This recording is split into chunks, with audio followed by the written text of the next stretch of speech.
Bonsoir, bonsoir et bienvenue à Psychanalyse pour tous. Marie-Laure, bonjour au pluriel. Bonjour au pluriel, comment allez-vous? Vous allez bien? David, bonsoir. David, bonsoir. Donc, nous sommes dans cet espace du mardi, 21h, Psychanalyse pour tous. C'est un espace Jean-Loup, bonsoir. C'est un espace donc pour tous. Et c'est un espace qui prétend diffuser les nouveautés que nous a apporté Freud. Samy, bonsoir. Frédéric, bonsoir. Ismaël, bonsoir. Et Laetitia, bonsoir. D'accord, donc notre objectif, c'est de diffuser la nouveauté, qui est encore une nouveauté. Ça va très bien, Ismaël, merci. Qui est encore une nouveauté, toute la construction théorique que Freud nous présente tout au long de son œuvre. Et donc, c'est ça que nous cherchons à diffuser. Oussine, bonsoir. Claudette, bonsoir. Armand, bonsoir. Donc, vous pouvez partager sur vos réseaux sociaux cette vidéo pour que nous soyons plus nombreux. Bonsoir, Carlos. Que nous soyons plus nombreux à nous intéresser à quelque chose qui nous concerne. Il s'agit ici, encore une fois, de notre réalité psychique. Martine, bonsoir. Féti, bonsoir. Nadia, bonsoir. Bienvenue. Donc, je m'appelle Clémence Lonis et je suis psychanalyste de l'école de poésie et psychanalyse Grupo Zero à Madrid. Donc, à Madrid, et comme vous voyez, dans le monde francophone. Donc, disons que l'adresse postale, c'est Madrid. Et Cantores, Asia, bonsoir. Lydiane, bonsoir, qu'aujourd'hui, grâce au réseau, nous avons la possibilité d'avoir Fekredine, bonsoir, nous avons la possibilité donc de repousser nos frontières et d'aller bien plus loin. Donc aujourd'hui, je propose de nouveau, parce que nous l'avons vu en septembre, l'idée de Katia, bonsoir, Azedine, bonsoir, l'idée du concept de santé, ou la santé mentale quand on parle en psychanalyse. Michel, bonsoir, psychanalyse, neurosciences, bonsoir. Donc quand on fait référence à la santé mentale en psychanalyse, de quoi on parle? Donc vous avez une vidéo sur ma chaîne YouTube qui fait déjà référence à certains points donc, qui étaient déjà travaillé, Darzina, bonsoir, qui était déjà travaillé, que je voudrais retravailler un petit peu. Marie-Thérèse, bonsoir. Je m'appelle Boudieb Djamila. Bonsoir Djamila. Oui, c'est bien, merci, parce que l'arabe, je ne lis pas. Catharsis, bonsoir. Laurence, bonsoir. Estelle, bonsoir. Donc, nous allons commencer ce soir par Camille. Camille, bonsoir. Attention, ça tremble. Par les vers, par la poésie du directeur de l'école, que le directeur de l'école de poésie et psychanalyse, Grupo Zero, est poète et psychanalyste, entre autres. Et donc, Sylvie, bonsoir, Salma, bonsoir. Donc, c'est une poésie qui est très intéressante, puisqu'en fait, c'est une poésie qui a été touchée par la psychanalyse. Non seulement parce que le directeur est une personne psychanalysée, sinon qu'en plus, quand il écrit, toute la théorie participe à son écriture poétique. Et il nous donne ces brocantes, bonsoir, Lamia, bonsoir, il nous donne ces premiers vers que je pense qui sont indispensables pour pouvoir penser la santé mentale comme la pense la psychanalyse, et que ce vers, c'est le vers d'un grand poème qui s'appelle Le véritable voyage, et ce vers dit « Ni fuir, ni s'en prendre à rien. Apprendre à parler tranquillement, voilà ce qu'enseigne l'amour. » Bonsoir Amira, bonsoir Corinne. Voilà ce qu'enseigne l'amour. Natalia, bonsoir. Sabrina, Plume Violette, bonsoir. D'accord, donc je répète parce que ce sont des vers qui sont très intéressants. Ni fuir, ni s'en prendre à rien. Apprendre à parler tranquillement, voilà ce qu'enseigne l'amour. Et on va commencer par, d'une certaine façon, introduire un petit peu cette idée de la santé mentale par faire référence à l'amour. Parce qu'en fait, quand on va voir que c'est une des capacités, Diana, bonsoir, une des capacités, Shuruk, bonsoir, une des capacités que l'être humain peut abandonner facilement quand il engage sa vie, on va dire, Sarah, bonsoir, quand il engage sa vie vers la névrose.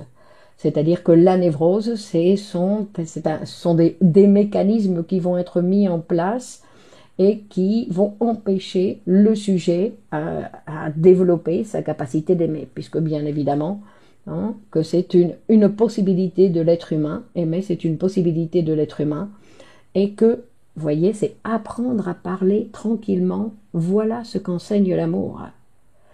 Donc c'est tout simple, non? Comme vous pouvez voir, c'est tout simple, mais c'est l'importance de pouvoir inclure dans notre vie la possibilité de conversation. De conversation, c'est-à-dire d'apprendre à écouter l'autre à la place de l'autre. Il ne s'agit pas de dire si je suis d'accord ou si je ne suis pas d'accord, sinon d'écouter l'autre pour voir comment l'autre pense. Et face à ce discours, pouvoir présenter ou voir comment nous on répond à la façon de penser de l'autre. Hein, sans chercher, donc on va dire Laurence, bonsoir, Reda, bonsoir, sans chercher à savoir qui a raison. Et si nous arrivions un petit peu à, Carmen, bonsoir, à abolir non, cette tentative de toujours vouloir avoir raison, raison de quoi, et nous pourrions améliorer énormément nos conversations. Et que la conversation c'est un moyen qui va nous amener à connaître et à découvrir quelque chose de l'amour. Esther, bonsoir. Donc, et donc, puisque pour parler, Célia, bonsoir, pour parler de l'amour, ou quand on parle de l'amour, c'est fondamental pour pouvoir parler de la santé mentale. Bonsoir Carmen. C'est-à-dire qu'il n'y a pas de santé mentale si nous n'apprenons pas à modifier notre relation avec nous-mêmes et à modifier notre relation avec les autres. C'est-à-dire que sans aimer, il n'y a pas de santé possible. Donc, en tout cas, avec les critères que nous présentons. Non? Bien évidemment, nous sommes dans un champ délimité, nous ne parlons pas de toutes les possibilités que peut offrir le monde, sinon que nous parlons de cette possibilité ici qui vient nous dire que l'amour c'est quelque chose d'essentiel, que c'est quelque chose que nous devons apprendre et encore une fois qui va être en constante transformation, c'est-à-dire que notre relation avec nous-mêmes devrait être ou non qu'il est. Je veux dire, puisque comme nous ne sommes pas les mêmes qu'hier, nous ne sommes pas les mêmes que la semaine dernière, donc obligatoirement, il y a une transformation. Notre relation avec nous-mêmes n'est pas la même et notre relation avec les autres non plus. Donc, c'est la santé mentale, c'est la possibilité de ces transformations constantes. Donc, rappelons que nous l'avons déjà vu, enfin ici, moi j'ai l'habitude de le souligner, et sans aimer et être aimé. Donc le plus important, non, ça va toujours être le verbe aimer, non, dans l'action, on va dire. L'action d'aimer. Hein. Et l'action d'aimer, c'est quelque chose de très vaste. C'est pas simplement avoir un amoureux ou une amoureuse, sinon c'est quelque chose de très vaste. On dit, c'est apprendre à parler tranquillement, voilà ce qu'enseigne l'amour. Donc vous voyez, non, c'est les conversations comme la base de la possibilité de l'amour. Et après, l'amour, c'est toujours en relation avec les autres. On va apprendre à s'aimer soi-même en relation avec les autres. Donc, c'est la relation avec les autres qui va nous fabriquer nous. Donc, bonsoir Omaï. Alors, donc, comme je l'ai déjà souligné dans ces vidéos, René, bonsoir, et dans ces vidéos de psychanalyse pour tous, du mardi à 21h, que, comme nous le savons tous, moi j'ai l'habitude de le répéter pour qu'on n'oublie pas, pour ne pas oublier que nous vivons dans des sociétés qui ne s'occupent pas de notre bonheur, qui ne s'occupent à peine de nous. Non, ce qui les intéresse, on va dire, c'est de voir comment ils peuvent nous exploiter pour s'enrichir. Donc les sociétés actuelles qui se sont préoccupées pendant quelques années, bonsoir Emmanuel, Legbira bonsoir, c'est pas tout d'abord s'aimer soi-même, non, parce qu'il n'y a pas de relation, il n'y a pas d'amour à soi-même sans que l'autre participe. Donc c'est en aimant l'autre que je vais apprendre à m'aimer. Mais il faut d'abord commencer par aimer l'autre. Donc, pour faire référence à ces sociétés donc actuelles qui se sont toujours préoccupées uniquement du confort matériel, puisque c'est quelque chose qui allait donner la possibilité de gagner de l'argent, de faire circuler de l'argent. Et que dans cette société de confort, que donc pendant certaines années qu'on nous avait vendu comme la solution enfin pour l'être humain, ils sont en train de fabriquer des gens qui tombent très facilement dans la maladie, qu'elle soit mentale ou physique, et qui produisent une grande quantité de sujets qui sont malheureux, qui souffrent, que nous vivons dans des sociétés qui ne cherchent pas notre bonheur, ni même un petit peu. C'est-à-dire que société du spectacle selon Guy Debord. Donc, oui. Mais bon, ça, la société du spectacle, c'était à une époque, non? Aujourd'hui, la société du spectacle, c'est pas seulement puisqu'ils nous utilisent aussi pour faire le spectacle. Aujourd'hui, nous sommes les acteurs de ce spectacle. Donc Oumar dit, l'amour doit être réciproque.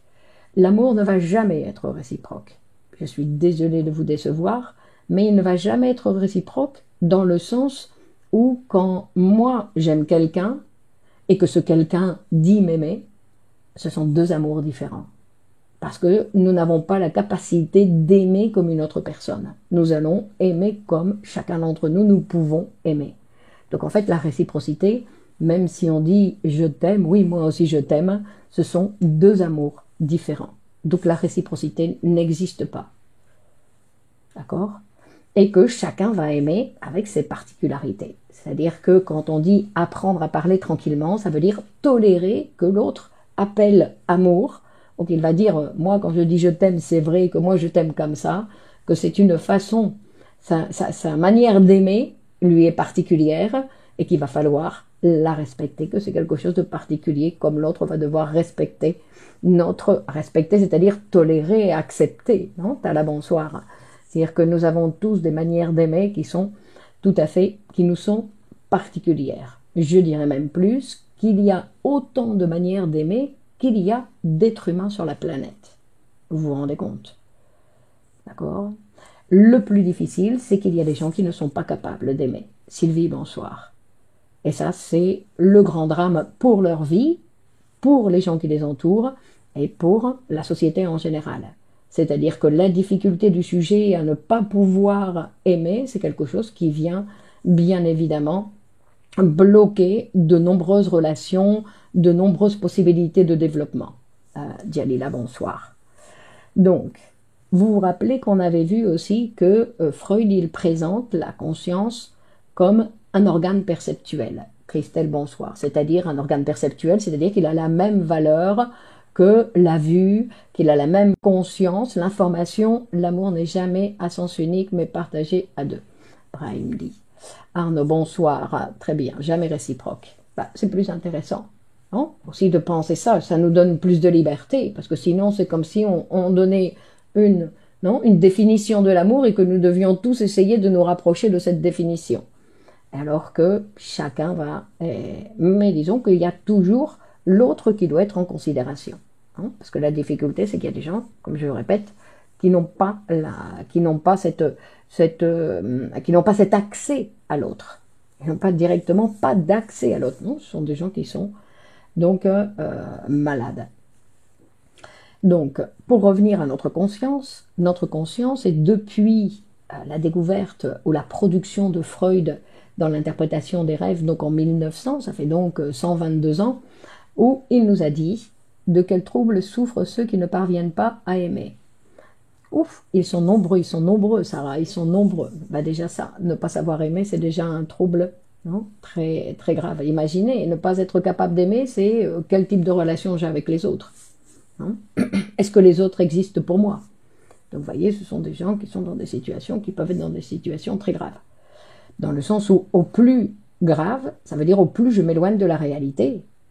Non? Au plus être en contact, vanille avec l'autre, et pouvoir écouter l'autre, pas s'écouter toujours soi-même. Hein? Noura, bonsoir. Non? Être en contact avec l'autre, c'est-à-dire considérer que je vis dans un monde où les autres existent. Il n'y a pas que moi. Il n'y a pas que moi. Et qu'en plus, l'autre, ce n'est pas mon fantasme.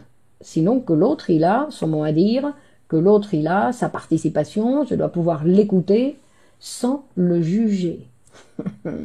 Sans le juger. Parce que dès que je l'écoute et que je lui mets une étiquette, ben ça y est, j'ai la vision trouble. Vous imaginez, je ne vois plus la personne correctement. Ça y est, je lui ai mis une étiquette, je l'ai jugé. Narcissique, pervers. Donc non, il ne convient pas, il faut pouvoir écouter l'autre. Non, en disant, oh, regarde, c'est intéressant, regarde cette personnalité particulière. Donc, on va dire, Monique, bonsoir. Donc, l'amour et le plaisir. L'amour est aussi la douleur. Pourquoi l'amour et la douleur? D'où ça vient, ça? Des romantiques? Non, c'est une vieille histoire, ça. C'est une vieille histoire de penser que l'amour, c'est quelque chose qui fait souffrir. L'amour, ça ne fait pas souffrir. Si l'amour fait souffrir, je ne sais pas si c'est de l'amour. Hein? Ça veut dire que l'amour, c'est la rencontre avec l'autre. Quel qu'il soit, de quelque manière que ce soit. C'est la rencontre avec l'autre. Donc la rencontre avec l'autre, ce n'est pas obligatoirement de la douleur. Anne, bonsoir. Non, c'est-à-dire que c'est parce qu'il ne me donne pas satisfaction que ça va me faire mal. Donc ce n'est pas l'amour, c'est moi qui ai des difficultés avec la réalité. Vous voyez, ce n'est pas exactement l'amour. C'est-à-dire un amour auto-érotique. Exactement, ou narcissique. Non, effectivement. Donc, pour revenir à cette idée de que la conscience, l'information que nous donne la conscience, eh ben Freud il va dire, c'est une illusion. Tout comme, je vais dire, je vous vois. Je ne vous vois pas, c'est une illusion. De la même façon que les informations que me donne la conscience, que ce que je pense, je crois que c'est ce que je pense, que ce que je sens, je crois que c'est vraiment, que c'est ma vérité. Non, c'est ça que vient dire Freud. C'est-à-dire que l'information que nous donne la conscience, on ne peut pas la considérer comme une information qui parle de notre vérité. Il donne une information, mais ce n'est pas notre vérité. Donc, Monia, bonsoir, Mereim, écoutez l'autre et lui accepter comme il est. Et échanger, non, parce que l'autre, c'est voir qu'est-ce que je vais construire avec cet autre qui est devant moi, est-ce que je vais construire quelque chose, est-ce qu'on va faire quelque chose ensemble, non, qu'est-ce qu'on va partager, et voir, l'écouter, l'autre, c'est toujours une dimension complètement différente de moi, complètement différente de moi. Dépasser l'égocentrisme pour pouvoir aimer. Exactement. Renoncer à notre narcissisme.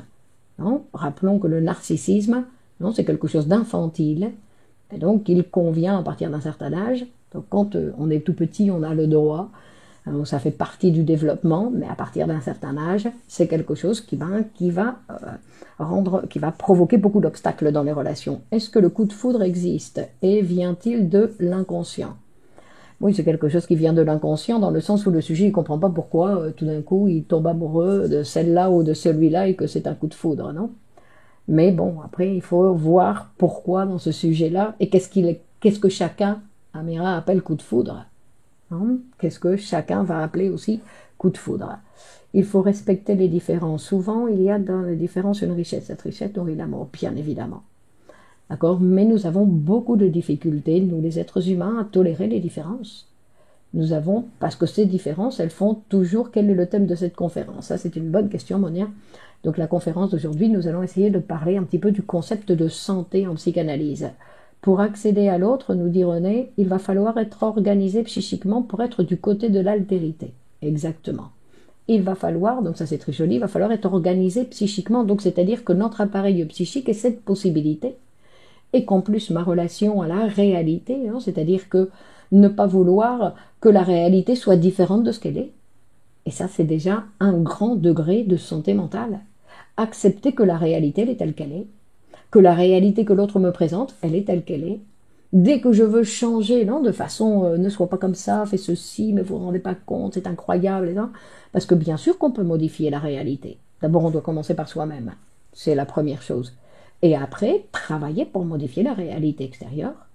Non, c'est une caractéristique justement de la santé mentale, c'est que le sujet connaît la réalité, premièrement, il doit la reconnaître, savoir dans quel monde il vit, pour pouvoir après y intervenir et essayer de modifier quelque chose.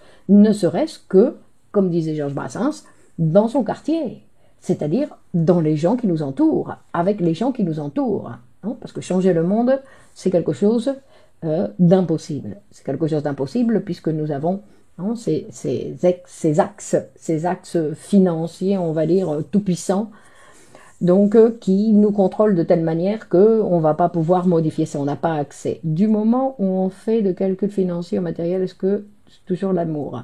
Est-ce qu'on peut être heureux sans être avec celui qu'on aime? Ben, vous vous rappelez de ce qu'on dit, la personne doit aimer lui-même pour qu'il puisse aimer l'autre et connaître le vrai amour. Aimer, c'est donner. Mais c'est donner quoi? Qu'est-ce que ça veut dire donner? Donc, et alors attendez, la phrase antérieure, elle était, et je l'ai perdue, alors on va dire, ici, est-ce que le coup de foudre, ça existe? Ah, j'ai perdu. Donc, aimer soi-même pour avoir aimé l'autre. Donc, c'est d'abord, je commence par l'autre. D'accord? C'est en aimant l'autre que je vais apprendre à m'aimer. Donc, je ne sais plus ce que je me suis perdue dans mes idées. Donc, mais il y avait un commentaire ici qui était intéressant, qui disait peut-on être heureux sans celui qu'on aime? Bah, disent bonsoir. Est-ce qu'on peut être heureux sans celui qu'on aime ou celle qu'on aime? Bah, si on doit aimer les gens qui sont autour de nous, on doit apprendre à aimer les gens qui sont autour de nous. Parce que si moi j'apprends, je veux aimer la princesse ou le prince d'une autre planète, bah, ça va être difficile, je ne vais pas pouvoir aimer. Sinon que ma situation fait que je dois apprendre à aimer les gens qui sont autour de moi, parce que s'ils sont autour de moi, ils sont là pour une raison. C'est-à-dire que ça fait partie de ma vie, ce sont des gens qui font partie de ma vie. Donc je dois apprendre à les aimer, et ce qui va me permettre d'aimer, de m'aimer moi et d'aimer la vie que j'ai, même si elle ne correspond pas à mon idéal. J'ai un idéal, non? Avec un idéal, en général, on peut avoir des idéaux qui ne correspondent pas du tout à la réalité. Et donc, on souffre parce que entre mon idéal et la réalité, la différence est tellement grande que je souffre. Donc, vous voyez, ce n'est pas l'amour qui fait souffrir, c'est ma vision. Une autre chose, c'est apprendre à savoir dans quel monde je vis. Et une fois que j'apprends et que je peux voir dans quel monde je vis, c'est-à-dire que je ne vais pas taper à la porte qui ne correspond pas, je ne vais pas vouloir changer les choses. Non, il y a des gens qui veulent changer le monde. Ben ça, on doit renoncer à ça, c'est pas possible. Nous ne pouvons pas, nous pouvons commencer par nous, un être vous manque et tout est dépeuplé. Oui, mais ça dure un instant, Vanille. Si je m'installe, non, sur un être me manque, donc tout est dépeuplé, donc ça veut dire que je n'ai plus de vie, et donc je tombe dans la dépression. Salma dit donc qu'il serait plus important de savoir aimer l'autre pour pouvoir s'aimer soi. Exactement, Salma, c'est ça l'idée. D'accord? Donc, apprendre à aimer l'autre. Comment reconnaître la réalité puisque nous avons chacun la nôtre? Effectivement, Camille, mais nous vivons dans un monde, non? Dans un monde où, justement, par exemple, où nous devons savoir que notre conscience, non? Que l'instrument psychanalytique, c'est un instrument très intéressant, théorique, pour apprendre à connaître l'homme que nous sommes, l'être humain que nous sommes, la femme que nous sommes. Et ça va nous permettre de nous rendre compte de la dimension humaine, non? Et de ce que l'être humain est capable de faire dans la réalité. Parce que si on pense à un être humain, non, qui peut être toujours tout bon, ben on va vivre d'une certaine manière. Apprendre à parler tranquillement, c'est ce qu'enseigne l'amour, Nassim. D'accord? Donc, si je pars du principe que ma conscience ne me donne pas de vraies informations, quand je vois que l'autre parle avec moi, il me dit « mais je te jure, c'était comme ça, je l'ai vu, je suis persuadée, après tu sais pas ce que j'ai senti, quand je l'ai vu, j'ai senti un truc, je suis sûre, je suis amoureux », par exemple. Non, je sais que quand l'autre il parle, il est en train de délirer. C'est un délire, c'est son truc à lui, je n'ai pas à intervenir, mais c'est quelque chose, surprise, vous allez le voir à la fin. Là, vous allez le voir à la fin. Donc, on disait que notre conscience ne vient pas nous dire des choses de notre vérité. Elle nous dit d'autres choses, mais elle ne nous dit pas la vérité. Et donc, ce qu'elle vient nous proposer, ce sont des illusions. Et toutes ces illusions qui sont donc fabriqués par notre conscience, en fait, la société dans laquelle nous vivons et qu'on va dire les modèles idéologiques de l'État, cette structure sociale qui nous entoure et dans laquelle nous sommes nés, nous fait croire que ces illusions ne sont pas des illusions, sinon que ça existe. Et qu'il nous fait croire que ce que je ressens, c'est vrai. Que ce que je vois, c'est vrai. Si je le vois, c'est que c'est vrai. Et donc, il y a cette structure qui existe, entre autres, puisque cette idéologie, en fait, elle va venir aussi nous dire que, elle va venir, Nassira, bonsoir, elle va aussi venir nous dire comment nous devons travailler, qu'est-ce que c'est un bon travailleur, qu'est-ce que c'est l'amour. Non, il y a des gens qui pensent que l'amour fait souffrir, ce sont des modèles idéologiques de l'État. Donc il y a comment nous devons aimer, comment nous devons être en relation avec notre famille, comment nous devons être en relation, c'est-à-dire qu'il y a des tas de normes, on va dire, qui sont préétablies à notre naissance et qui nous disent déjà, avant que nous soyons nés, comment nous allons devoir vivre. Donc c'est-à-dire que ce n'est pas moi qui choisis ma vie, sinon que ce sont les modèles idéologiques de l'État qui ont choisi pour moi. Et les modèles idéologiques de l'État, ils ont cette caractéristique, ils ne veulent aucune transformation. Ces modèles idéologiques de l'État sont soutenus par une structure économique, et que la santé, du coup, savoir aimer pour s'aimer. Ok, très bien, Salma. Donc, ça veut dire qu'ils sont soutenus par une structure économique, et c'est cette structure économique qui soutient, mais quand on essaye d'aimer les autres ne sont pas toujours tendres et nous aiment pas forcément avec nos différences. Donc on va dire, donc il faut voir aussi où on va mettre l'amour. Il faut voir comment, parce que apprendre à aimer, c'est pour ça qu'il s'agit d'apprendre à aimer. Comment appeler l'amour entre un homme et une femme?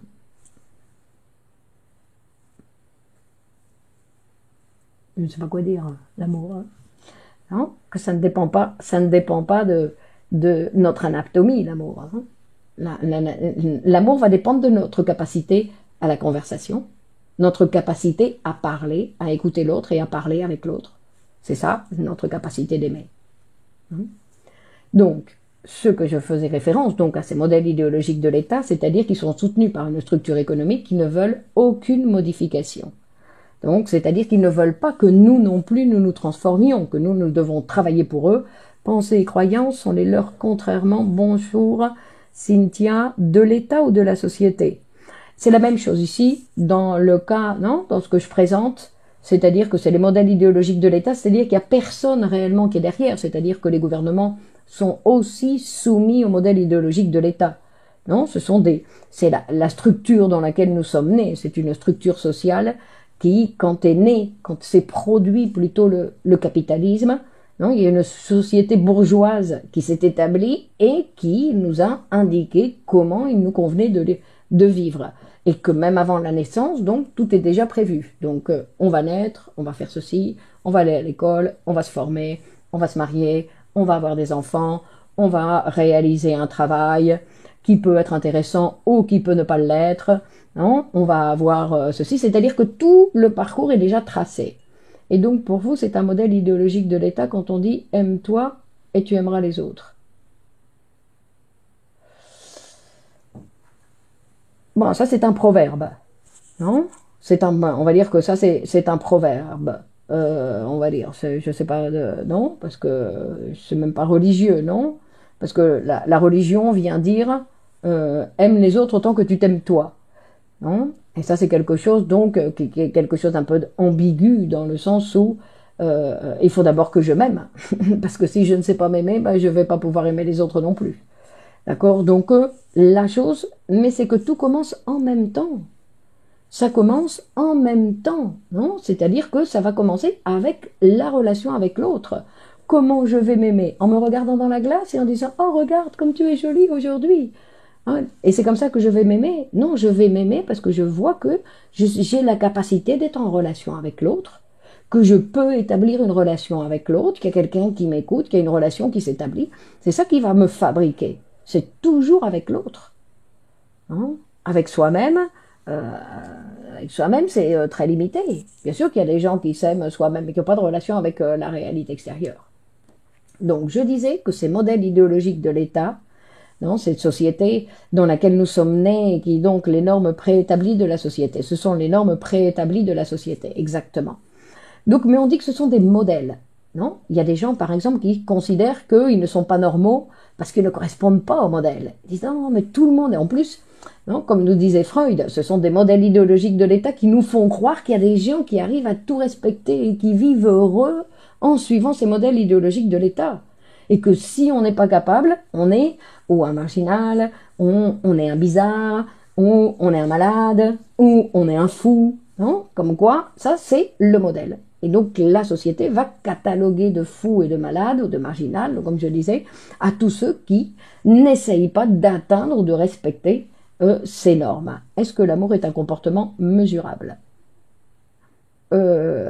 Mesurable, qu'est-ce que ça veut dire? Il n'y a pas de thermomètre. Il n'y a pas de thermomètre, mais on peut voir des gens qui ont d'une plus grande capacité d'aimer que d'autres, bien évidemment. Aider, c'est donner quelque chose qu'on n'a pas à quelqu'un qui n'en veut pas, disait Lacan. Donc ça, c'est l'échange, non, René? Aimer, c'est donner quelque chose qu'on n'a pas, c'est-à-dire que moi, cette conférence, ou cette rencontre plutôt, parce que c'est pas une conférence, cette rencontre avec vous, moi, tant que je la fais pas, je ne l'ai pas. Et je dois la faire pour l'avoir.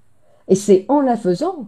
Donc non seulement j'échange avec vous, mais vous voyez que je commence à m'aimer parce que ça me revient aussi. Après, moi aussi, j'ai ma satisfaction. D'accord? C'est-à-dire que aimer, c'est pour ça que c'est d'abord, je vais faire quelque chose pour l'autre. Alors, c'est pas exactement donner, dans le sens où, comme dit Lacan, qui est-ce qui en veut? Tout le monde n'en veut pas. Alors, moi, je dis, mais moi, je te donne ça, oui, mais l'autre, il n'en veut pas. Donc, il faut écouter l'autre. Qu'est-ce qu'il veut? Qu'est-ce qu'il considère pour lui? Hein?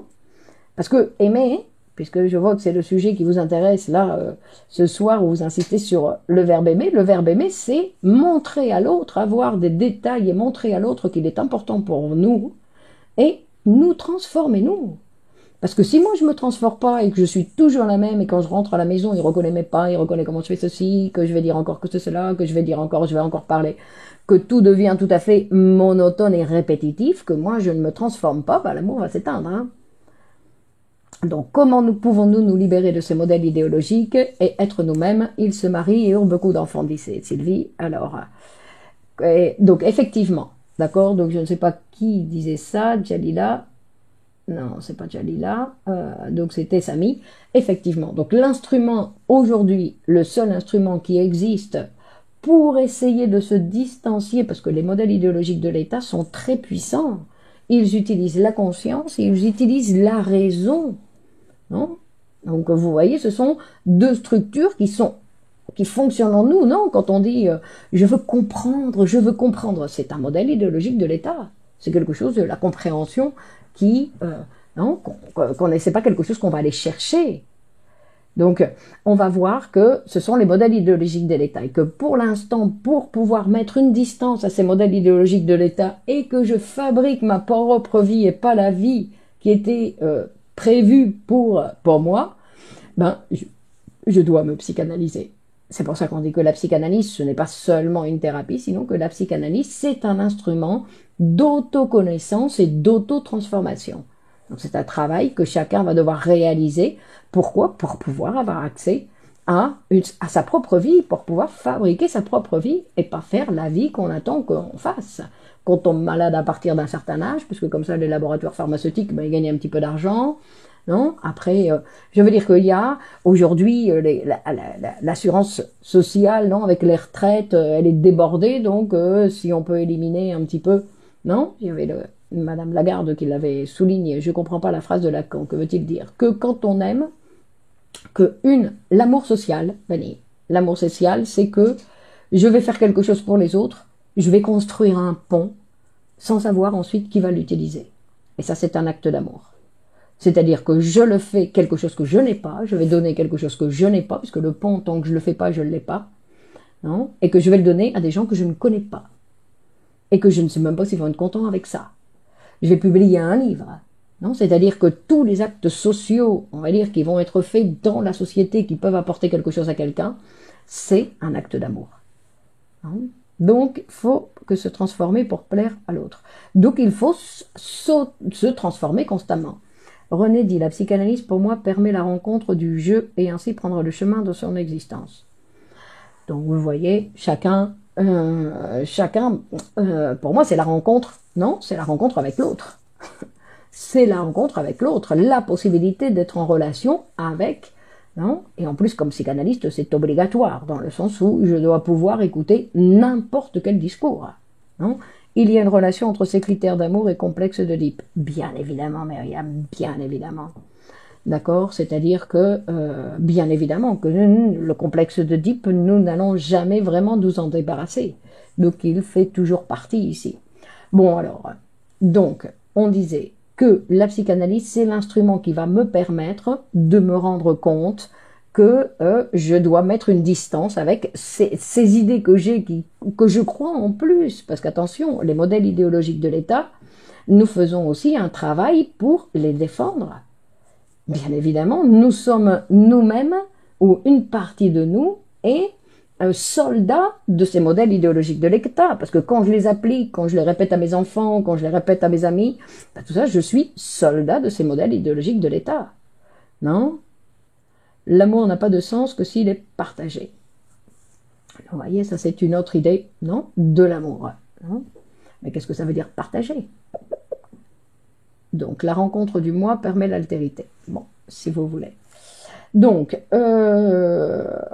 c'est pour ça que nous allons dire que quand on parle de santé mentale, c'est un concept qui nous touche tous. Qu'on considère que on a des symptômes ou qu'on n'en a pas, qu'on considère qu'on a une bonne santé mentale ou qu'on ne l'ait pas, qu'on ait des problèmes ou qu'on n'en ait pas, non? Dans tous les cas, la santé mentale, c'est quelque chose qui nous touche tous.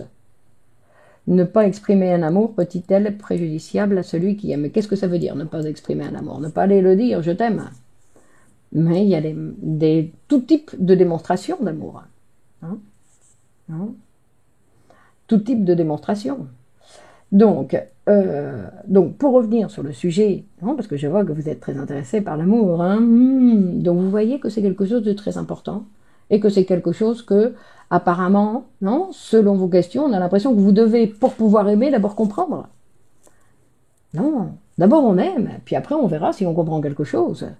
Je veux dire que la compréhension, rappelons-le, la compréhension c'est quelque chose qui va nous venir, c'est pas quelque chose qu'on les cherchait, c'est quelque chose qui va apparaître comme une sorte de découverte. Ah, ça y est, j'ai compris. Mais parce que j'ai pensé à autre chose. Parce que je me suis pas occupé de chercher à comprendre le pourquoi, le comment, le quand, sinon que la compréhension, tout d'un coup, ça s'articule en moi. Pourquoi? Parce que j'ai tous les éléments nécessaires pour comprendre. Parce que des fois, on insiste, on veut comprendre, mais il nous manque des éléments. Et d'autres fois, on ne comprend pas parce qu'il y a quelque chose en nous qui ne veut pas comprendre.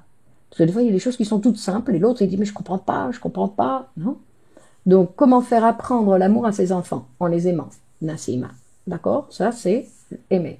L'amour de ce qui est supposé, suppose-t-il qu'on ne veuille rien changer ou pas?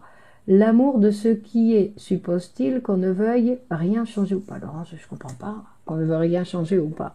Vous voulez rien changer? Alors, si vous voulez rien changer, c'est que vous considérez que c'est parfait. Ben, c'est qu'il va y avoir obligatoirement des changements, Laurence. D'accord? On ne choisit pas on ne choisit pas l'objet qu'on va aimer.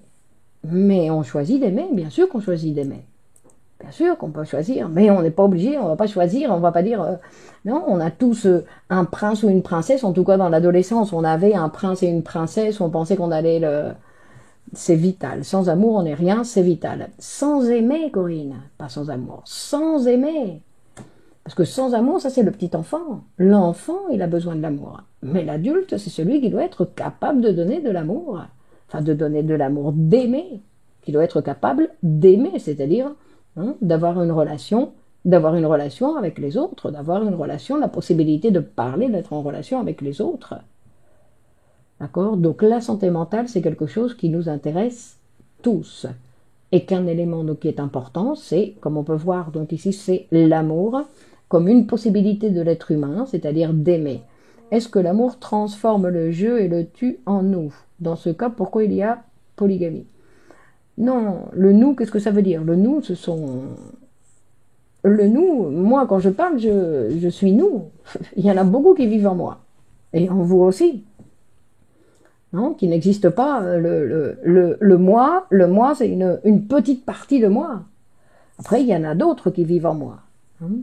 Dans quel sens on ne choisit pas l'objet? Ben, quand on tombe amoureux, qu'est-ce qu'on a choisi? Ça nous tombe dessus, par exemple. Ou quand tout d'un coup il y a une relation qui se fabrique, un collègue de travail, je ne sais pas, non, une autre rencontre, et puis tout d'un coup il y a une relation qui s'établit, une relation qui s'établit, puis on voit qu'on est très bien ensemble et qu'on aime bien. Non, ça existe un amour inconditionnel. C'est celui qui a existé quand on était tout petit, qu'on croyait que notre maman, ben, c'était un amour inconditionnel. Ensuite on a grandi, on s'est rendu compte que notre maman non plus n'est pas un amour inconditionnel. C'est-à-dire qu'il n'y a pas d'amour inconditionnel. Ça n'existe pas chez les êtres humains, l'amour inconditionnel. C'est une illusion, l'amour inconditionnel. C'est une illusion. L'être humain n'a pas cette capacité. L'être humain est en constant changement. C'est pour ça que vivre avec quelqu'un, Ménassa, le directeur de l'école, il dit que vivre avec quelqu'un, c'est un acte courageux. Dans le sens où je sais que l'autre pourrait être avec quelqu'un d'autre, mais il m'a choisi moi. Il me choisit moi. Pour vivre, non, pour vivre avec moi, puisque alors après, si moi je n'ai pas une bonne considération de moi, je vais dire oui, mais il vient avec moi parce qu'il n'a personne d'autre. Donc j'ai une mauvaise opinion de moi. Non, l'autre il vit avec moi, moi je dois être contente de voir que l'autre, il m'a choisi moi, il aurait pu choisir une autre personne. D'accord? Et donc c'est à partir de là que je dois remercier que l'autre se maintient dans la relation. Pourquoi? La difficulté de tolérer l'autre, de se tolérer soi-même face à l'autre. Parce que des fois, c'est pas tellement l'autre qui nous énerve, sinon que c'est nous, on se supporte pas comment nous on est face à l'autre. Donc on préfère se séparer et on pense qu'avec la séparation, c'est la solution. Non, mais ce n'est pas, très souvent, ce n'est pas la solution, c'est rarement la solution. Quelles sont les origines de l'amour? Maman, amis, maman. Maman, c'est l'origine de l'amour, les parents. Peut-on être en bonne santé mentale sans la psychanalyse? Disons que la psychanalyse est un instrument vraiment très intéressant, mais oui, on peut être en bonne santé mentale, mais parce que Camille, la question, elle est un petit peu ambiguë dans le sens où, ici, je suis en train de parler du concept de santé mentale vu par la psychanalyse. Donc, c'est-à-dire, c'est la santé mentale que va offrir la psychanalyse. D'accord? Donc, après, pour la médecine, la santé mentale, ou pour la psychiatrie, ce sera autre chose. Non? Dans ce sens-là. Donc, la psychiatrie va dire que la santé mentale, c'est quand vous n'avez pas de symptômes. Alors, pour la psychanalyse, c'est pas ça. Ça ne dépend pas des symptômes, notre santé mentale. Notre santé mentale, ça dépend de ce que nous allons faire avec notre propre vie. Et justement, là, non, à la fin de ce que j'avais préparé pour vous présenter aujourd'hui, qui dit qu'il y a des gens qui sont malades, ou qui ont une maladie physique, mais qu'est-ce qu'ils font avec cette maladie? Ils l'utilisent pour faire du mal aux autres, ils l'utilisent pour faire souffrir les autres, ils l'utilisent pourquoi? Donc ça dépend du sujet avec ce qu'il a, pas exactement de ce qu'il a, sinon de la relation du sujet avec sa propre vie. De la même façon que ce n'est pas tant comment est l'autre, sinon c'est comment je vais aimer l'autre, quel qu'il soit.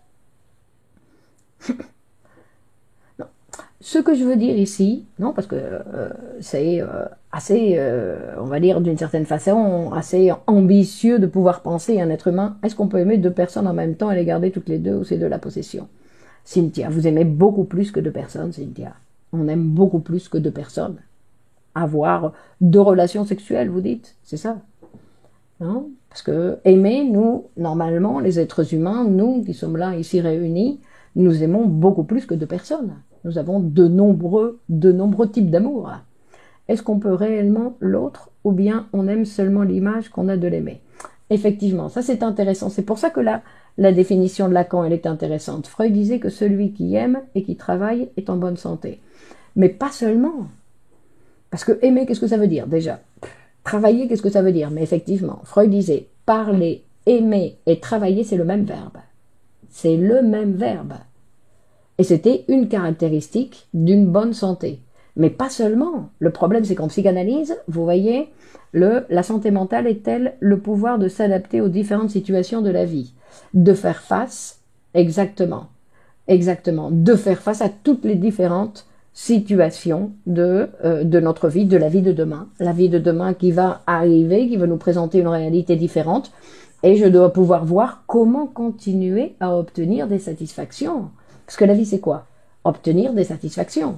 Hein? Jouir de la vie, on dit.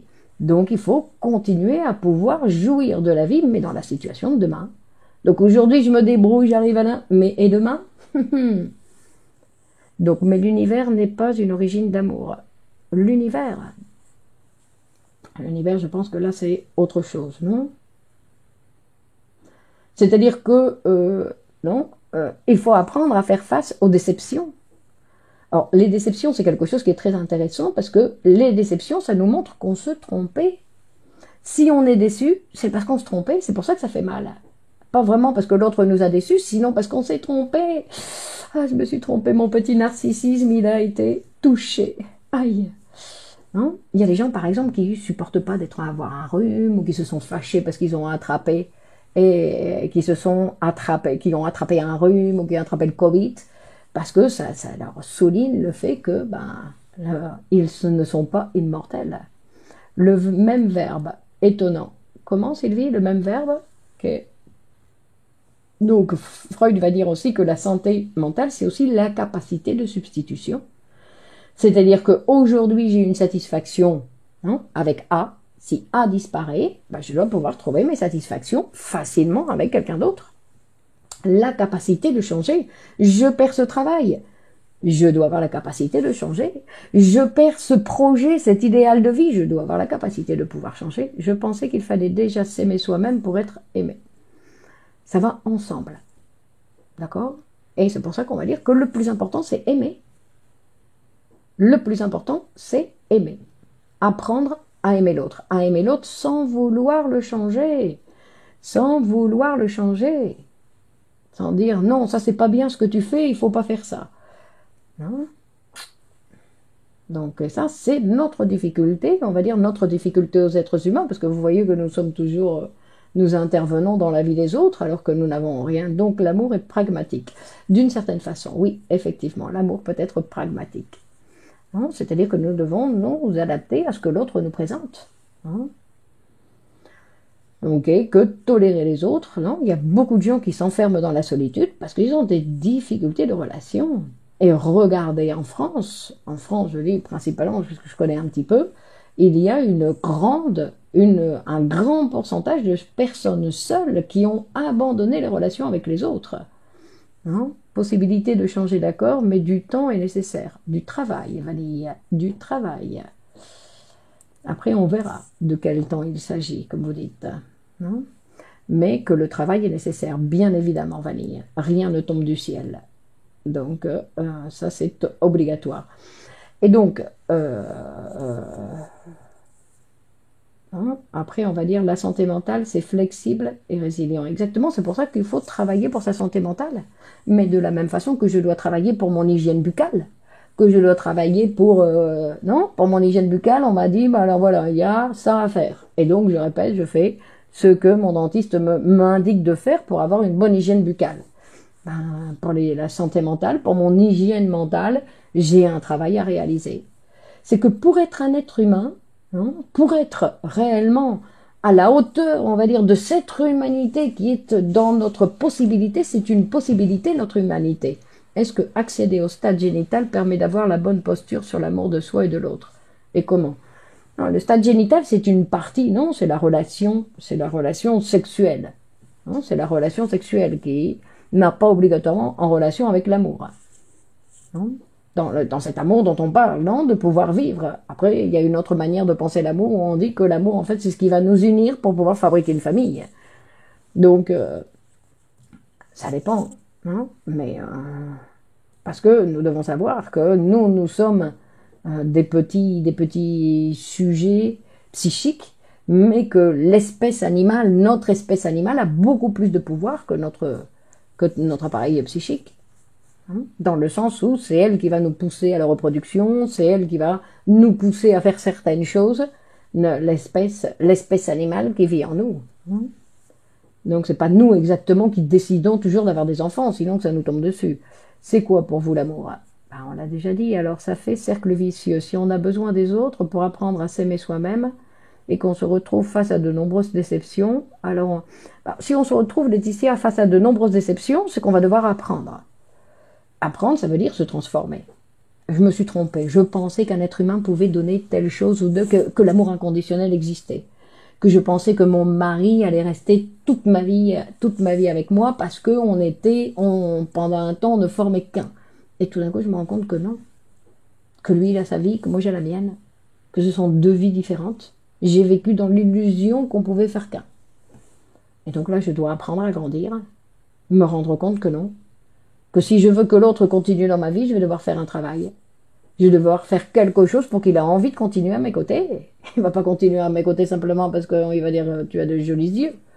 Sinon, il va continuer à mes côtés parce que je vais lui donner envie de continuer à mes côtés. Hein?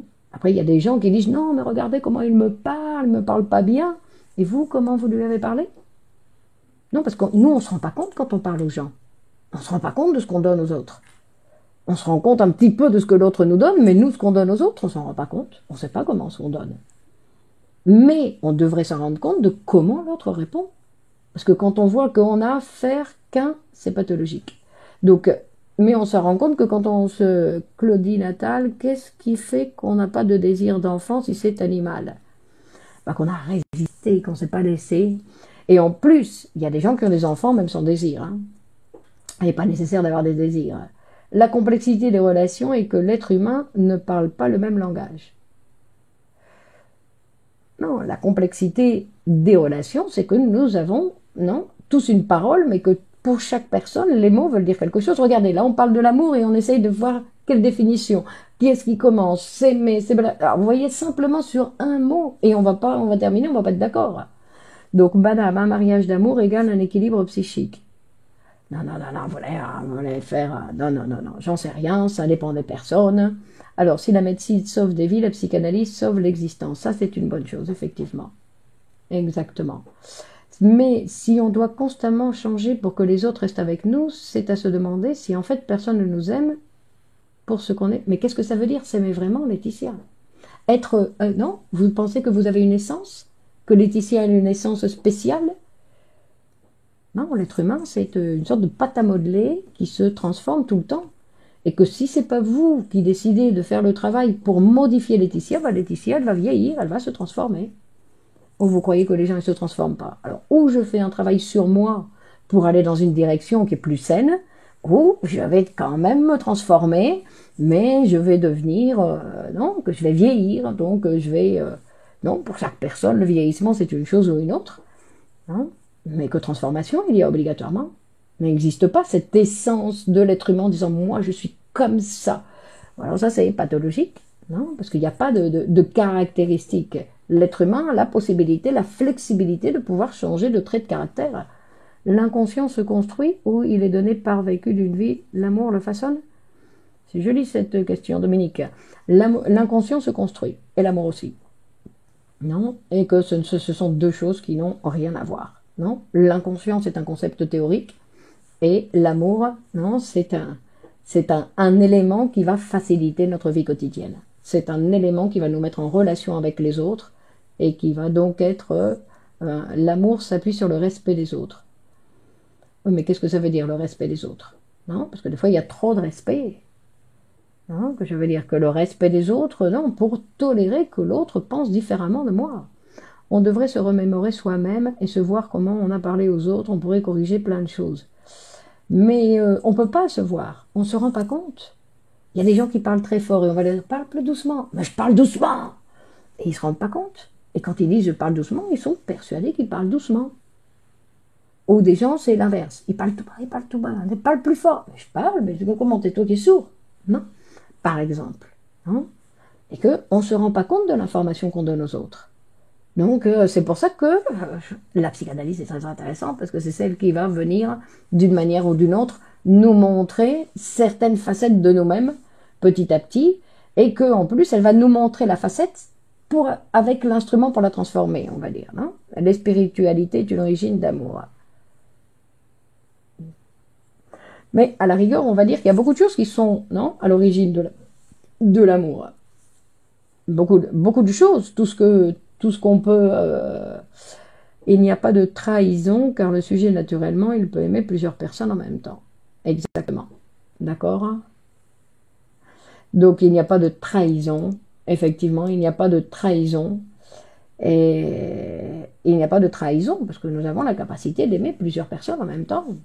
Après, avoir deux vies différentes, non, vous savez que ça, c'est une autre chose, non? Après, il y a des gens qui en sont capables et d'autres qui n'en sont pas. Je veux dire, parce que vous devez aussi, après, à chaque fois, savoir un petit peu avec qui vous êtes. Il y a des gens qui vont pouvoir tolérer que vous soyez un peu libre et avoir plusieurs relations. Il y a d'autres personnes qui ne vont pas le tolérer. Donc ça, ce serait respecter l'autre. Ne pas vouloir que l'autre se transforme pour que moi, je puisse vivre ma vie. Hein? Je dois respecter que l'autre, bah, il est comme il est. Faut-il doser la part d'attachement, on va dire, la part d'attachement dans une relation amoureuse au risque de faire déborder les émotions vers l'excès? L'amour est la preuve de l'adaptation. Mais l'amour se construit, non? C'est tous les jours. C'est pas que ça y est, c'est bon, adapté, ça y est, j'ai l'amour, ça y est, c'est fini. Non, c'est à chaque fois, je dois continuer, je dois continuer, je dois continuer. Et un jour et après un jour, non, c'est un travail. C'est un travail. L'amour, c'est un travail. Ça ne tombe pas comme ça. Alors quand on tombe amoureux, ça nous tombe dessus. On reste un petit peu KO et un peu concon. Mais après, il faut construire l'amour. Parce qu'être amoureux, c'est facile. Ça se fait tout seul. Et en plus, c'est pas exactement l'amour. Mais après, il va falloir construire l'amour, apprendre à connaître l'autre. Apprendre à connaître l'autre et à avoir ses particularités. Mais pour pouvoir tolérer l'autre, il faut que je me tolère moi-même, non? Parce que si il n'y a pas que l'amour conjugal, il y a d'autres types d'amour. Toutes nos relations sociales sont des relations d'amour. L'amour n'est jamais acquis. Nanou, nanou, exactement. L'amour n'est jamais acquis. Mais ce n'est pas qu'il n'est jamais acquis, sinon qu'il est toujours en train de se faire. Non? C'est-à-dire que c'est quelque chose qui se fait constamment et en plus qui se transforme. C'est-à-dire que aujourd'hui j'aime de telle manière, mais demain je peux me surprendre à aimer d'une autre façon. Non, Vanille, l'amour n'est pas obligatoirement, ça dépend des sujets. Qu'est-ce que ça veut dire, l'amour nous régit? Non, ce qui nous régit, c'est notre appareil psychique. C'est notre appareil psychique qui, non, nous fait parler comme nous parlons, nous fait prendre les décisions que nous prenons. C'est notre appareil psychique. C'est pour ça que, parfois, nous disons des choses que nous voulons dans la conscience et que nous faisons des choses différentes à ce que nous avions dit que nous voulions faire. Ben voilà, c'est pourquoi, parce que nous avons un appareil qui décide pour nous, et donc très souvent ça ne coïncide pas. On ne choisit pas, ce qu'on a dit qu'on voulait, ce que notre conscience a dit vouloir. Mais notre conscience, c'est qui parle quand on parle? C'est qui parle? Les modèles idéologiques de l'État qui disent voilà, je voudrais ceci, je voudrais cela.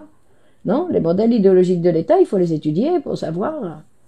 Ceux qui pensent, non, il y a certains modèles idéologiques de l'État qui disent que, bon, il faut les étudier. Ce sont des choses très intéressantes, il faut les étudier, ces modèles idéologiques de l'État, pour voir un petit peu mais l'idéologie qui vit en nous, elle est inconsciente aussi, cette idéologie. C'est-à-dire que nous ne savons pas exactement, parfois nous croyons que ce sont nos idées, alors que c'est le modèle idéologique de l'État. Mais nous les défendons, nous sommes les soldats de cette idéologie et nous la défendons comme si c'était nos propres idées. L'être humain est très complexe. Et si nous n'acceptons pas cette complexité, nous n'avons qu'une petite partie de l'être humain.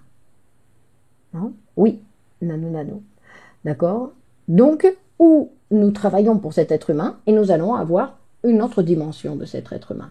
Travailler pour cet être humain, c'est avoir la possibilité de découvrir tout ce que nous sommes capables de faire, toutes les relations sociales que nous pouvons avoir, le nombre de relations que nous pouvons avoir, toutes les choses. Si nous libérons notre énergie psychique, qui est coincée dans certaines choses, eh ben, nous pouvons faire plein de choses. L'être humain, il a une grande capacité.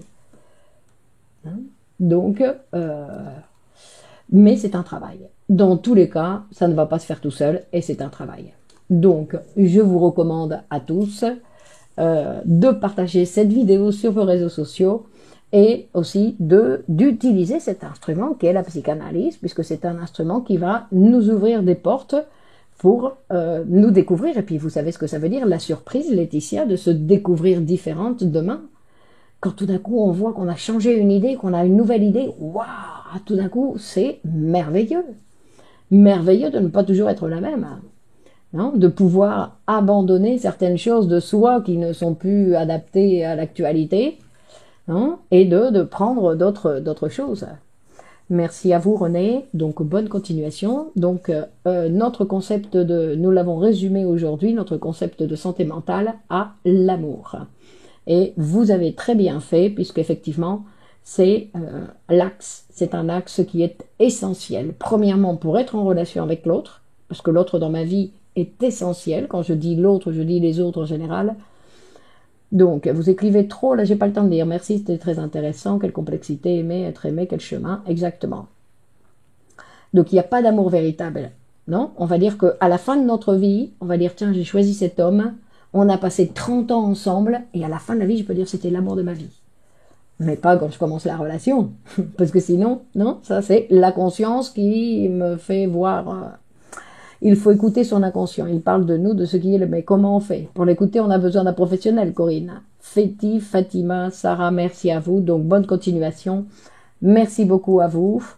Donc, vous pouvez aimer cette page. Vous savez que le dimanche, nous sommes en train de suivre un cours qui est très intéressant sur les lectures épistémologiques pour commencer la lecture de l'interprétation des rêves de Sigmund Freud, que je vous recommande. C'est un cours qui est aussi passionnant et qui est donc Martine, bonsoir, Emmanuel, merci à vous, Nanou Nanou, et nous continuons donc Claire, merci à vous René, l'amour est rien d'idéal, effectivement, René, ça n'a rien d'idéal l'amour, hein, non, mais que c'est quelque chose qui est essentiel, même si ce n'est pas un idéal, c'est essentiel. Vaste sujet, oui Sabrina. Donc merci, bonne fin de soirée, bonne continuation. Donc et on continue, Charlotte, toujours intéressant. C'est vous qui vous intéressez, non? Merci à vous Corinne, Esther, bonsoir. Donc bonne continuation, Laetitia, bonne fin de... À mardi prochain. D'accord, très bien. Allez, bonne continuation. Au revoir Camille, Cynthia, un grand merci à vous. Bonne continuation. Allez, au revoir, à la semaine prochaine. Ciao, ciao, au revoir.